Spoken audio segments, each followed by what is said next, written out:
Good evening students, welcome to SRS IAS and law academy. आज की जो हमारी करंट अफेयर की न्यूज़ होगी ये साइंस एंड टेक से रिलेटेड होगी और आज का जो हमारा टॉपिक है वो है निसार मिशन। तो देखते हैं सबसे पहले ये न्यूज़ में क्यों है। तो रिसेंटली जो निसार जो है, निसार बेसिकली इंडिया और जो इंडिया की जो हमारी स्पेस रिसर्च ऑर्गेनाइजेशन है इसरो और जो यूएसए की स्पेस रिसर्च एजेंसी है नासा, उन दोनों के द्वारा मिलके एक जो है मिशन जो है वो लॉन्च जो है वो किया जा रहा है जिसका नाम होगा निसार। तो निसार क्या है? NASA ISRO synthetic aperture radar has received a send-off ceremony at NASA's National Aeronautical and Space Administration Jet Propulsion Laboratory in California USA. तो वहां से ये वो जो है उसकी सेंड ऑफ सेरेमनी जो है उसको रिसीव किया गया है। निसार की सेंड ऑफ सेरेमनी को कहां पे रिसीव किया गया है? नासा का जो national aeronautical and space administration है कैलिफोर्निया में, वहां पे। Nisar will be the first radar of its kind in space to systematically map Earth। तो ये अर्थ जो है उसकी मैपिंग जो है वो करेगा using two different radar frequencies. तो दो डिफरेंट जो रेडार फ्रीक्वेंसीज जो है एल बैंड और एस बैंड जो है उनको मेजर किया जाएगा इसके द्वारा, निसार मिशन के द्वारा। तो ये जो है नासा जो है एक जो आपका बैंड होगा उसको नासा के द्वारा एडमिनिस्टर किया जाएगा और जो दूसरा बैंड जो होगा एस बैंड होगा उसको दूसरे जो आपकी दूसरी एजेंसी जो है उसके द्वारा एडमिनिस्टर किया जाएगा। Two major changes in our planet surface less than a centimetre across. 1 centimetre भी जो है अगर जो हमारा प्लेनेट जो है उसके सरफेस में 1 सेंटीमीटर भी चेंज जो है वो आता है तो उसको जो है मेजर किया जाएगा इन दोनों के द्वारा, एल बैंड और एस बैंड की मदद से। तो ये आप देख सकते हो जो नासा जो होगा वो आपका जो है एल बैंड जो है उसको जो है उसको मेजर करेगा और जो आपका इसरो जो होगा वो आपका एस बैंड जो होगा उसको मेजर करेगा। इसका ये जो है 12 मीटर जो है रेडार एंटीना रिफ्लेक्टर जो है वो 12 मीटर जो आपका डायमीटर जो है 12 मीटर डायमीटर का जो आपका रेडार एंटीना जो है वो दोनों के द्वारा जो है वो जो एस्टैब्लिश जो है वो किया जाएगा। आगे देखते हैं इसके बारे में और। Nisar has been built by space agencies of US and India under a partnership agreement signed in 2014। तो 2014 में इसका जो पार्टनरशिप एग्रीमेंट जो था वो साइन किया गया था और ये 10 साल का ये मिशन जो था, इसकी जो टाइमलाइन जो थी वो 10 साल के लिए रखी गई थी और ये एक्सपेक्ट किया जा रहा है कि जनवरी 2024 में इसको जो है space Dhawan Satish Dhawan space centre से इसको जो है लॉन्च जो है वो कर दिया जाएगा। कहां पे? Into near polar orbit. जो पोलर ऑर्बिट है, नियर पोलर ऑर्बिट, वहां पे जो है इसको लॉन्च कर दिया जाएगा। Satellite will operate for minimum 3 years. 3 साल के लिए सैटेलाइट जो होगी वो ऑपरेट करेगी। It is a low earth orbit observatory. ये लो अर्थ ऑर्बिट जो है वहां पे ये जो है ऑब्जर्वेटरी सैटेलाइट जो है ये वहां पे लॉन्च की जाएगी। Nisar will map the entire globe in 12 days. पूरे ग्लोब को जो है, पूरे अर्थ का चक्कर जो है ये ऑलमोस्ट 12 दिन में उसको पूरा जो है ये उसकी मैपिंग जो है वो कर लेगा। फीचर्स देखते हैं इसके। It is a 2800 kilogram satellite. तो इसका जो वेट जो होगा वो 2800 किलो होगा और जो इसमें जो है दोनों बैंड जो मैंने आपको स्टार्टिंग में बता दिया था कि दोनों बैंड जो है उसके इंस्ट्रूमेंट्स जो है वो लगाए जाएंगे, L band and S band synthetic aperture radar SCR instruments जो है इसमें लगाए जाएंगे, which makes it a dual frequency imaging radar satellite. तो जो ये जो है dual frequency imaging radar satellite जो है ये होगी। While NASA has provided the L band radar, जो नासा जो है वो एल बैंड रेडार जो है वो प्रोवाइड करवाएगा। उसी के साथ साथ GPS and high capacity solid state recorder to store data, कि जिसमें जो है डाटा जो है वो स्टोर किया जा सके। तो ऐसा एक high capacity solid state recorder जो है वो भी नासा के द्वारा प्रोवाइड करवाया जाएगा। उसी के साथ साथ पेलोड डाटा सबसिस्टम जो है वो नासा के द्वारा प्रोवाइड करवाया जाएगा। अब देखते हैं जो इसरो जो है वो क्या क्या प्रोवाइड करवाएगा। तो ये प्रोवाइड करवाएगा एस बैंड रेडार। तो जो एल बैंड रेडार जो थी वो नासा के द्वारा प्रोवाइड करवाई जा रही थी और जो एस बैंड रेडार जो होगी वो इसरो के द्वारा प्रोवाइड करवाई जाएगी। उसी के साथ साथ जो लॉन्चिंग व्हीकल जो होगा वो भी हमारा ही होगा, इंडिया का ही होगा।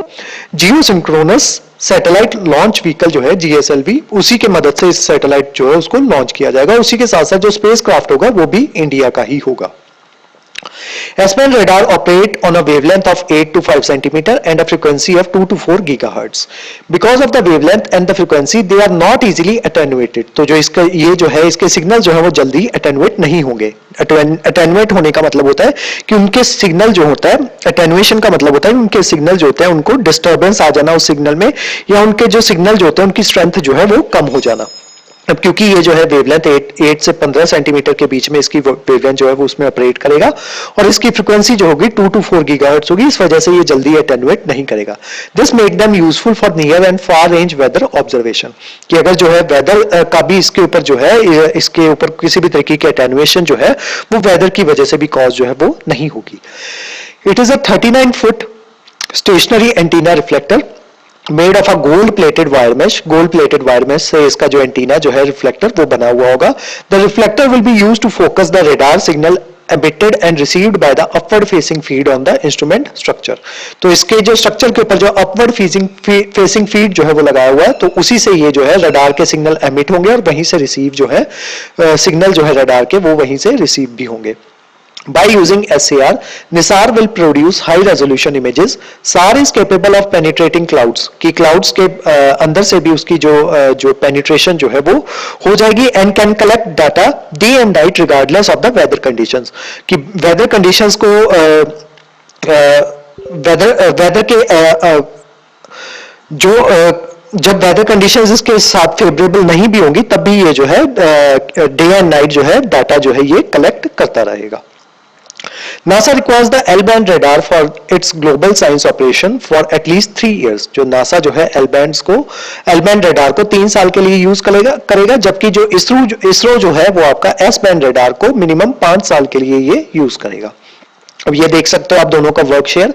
NASA जो है L-band radar जो है वो प्रोवाइड करवा रहा है, जो आपका ये है इसरो जो है वो S-band प्रोवाइड करवा रहा है, S-band radar. देन ये जो है हाई डाटा रेट टेलीकॉम जो है वो नासा के द्वारा प्रोवाइड करवाया जाएगा. जीपीएस जो है वो नासा के द्वारा प्रोवाइड करवाया जाएगा. उसी के साथ साथ जो high capacity solid state recorder जो है वो भी नासा के द्वारा प्रोवाइड करवाया जाएगा. जबकि ये जो है S-band radar जो है वो इसरो के द्वारा प्रोवाइड करवाया जाएगा. स्पेस क्राफ्ट जो होगा वो भी इसरो का होगा और साथ में लॉन्च व्हीकल जो होगा वो भी इसरो के द्वारा प्रोवाइड करवाया जाएगा. अब इसके बेनिफिट्स देख लेते हैं. इसके निसार के बेनिफिट्स क्या होंगे. सबसे पहला आपका earth science. NISAR will provide a wealth of data and information about the earth surface changes. Earth के सरफेस में जो चेंजेस जो है वो आ रहे हैं, नेचुरल हैजार्ड्स जो है उसके बारे में बताएगा निसार आपको.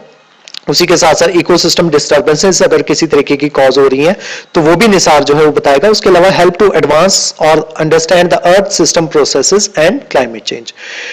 उसके अलावा डिजास्टर मैनेजमेंट जो है उसमें भी निसार जो है वो काफी मददगार जो है वो साबित होगा. ये जो है पहले हमें इंफॉर्मेशन जो है वो प्रोवाइड करवा देगा अर्थक्वेक्स की, सुनामी की, वोल्केनिक इरप्शंस की, और उसी के साथ साथ एक फास्टर रिस्पांस जो है वो पहले जनरेट जो है वो हम कर पाएंगे, जिस वजह से रिस्क असेसमेंट जो है वो बेहतर तरीके से वो हो पाएगी. उसके अलावा एग्रीकल्चर जो है वहां पे भी निसार जो है वो काफी मददगार जो है ये साबित होगा. ये इंप्रूव करेगा हमारा agriculture management. Food security by providing information about crop growth, soil moisture and land use changes. उसी के साथ साथ इंफ्रास्ट्रक्चर मॉनिटरिंग जो है उसमें भी ये मदद करेगा. It will provide data for infrastructure monitoring and management such as monitoring of oil spills. किसी जगह पे ऑयल स्पिल जो है अगर वो हो गया तो उसको ये मॉनिटर करेगा. अर्बनाइजेशन और डिफॉरेस्टेशन जो है उसको भी ये मॉनिटर करेगा. उसी के साथ साथ क्लाइमेट चेंज, तो ये जो है मॉनिटर करेगा impact of climate change on earth land surface. Earth का जो लैंड सरफेस है उसके ऊपर क्लाइमेट चेंज जो है उसका क्या असर हो रहा है उसको भी ये मॉनिटर करेगा. उसी के साथ साथ मेल्टिंग ग्लेशियर्स उसको इंक्लूड करेगा कि जो ग्लेशियर जो मेल्ट हो रहे हैं उस वजह से क्या क्या कौन कौन सी जगह पे कितनी अमाउंट में ग्लेशियर जो है वो मेल्ट हो रहे हैं उसकी इंफॉर्मेशन ये देगा. साथ ही साथ सी लेवल राइज, और जो सी लेवल जो है वो राइज हो रहा है उसकी इंफॉर्मेशन देगा. साथ ही साथ चेंजेस इन कार्बन स्टोरेज उसकी इंफॉर्मेशन जो है ये निसार जो है ये प्रोवाइड करवाएगा. तो आज की जो हमारी क्लास थी ये निसार के बारे में थी. इस क्लास के जो नोट्स है वो आपको सेंड कर दिए जाएंगे हमारे टेलीग्राम चैनल पे, और जो हमारे वेरियस व्हाट्सएप ग्रुप्स जो है वहां पे भी इसके नोट्स जो है वो आपको सर्कुलेट कर दिए जाएंगे. उसके अलावा हमारे वेरियस कोर्सेज के बारे में इंफॉर्मेशन लेने के लिए आप स्क्रीन पे दिए नंबर पे कॉन्टैक्ट कर सकते हो. तो आज की जो क्लास थी वो यहीं तक थी. Thank you so much.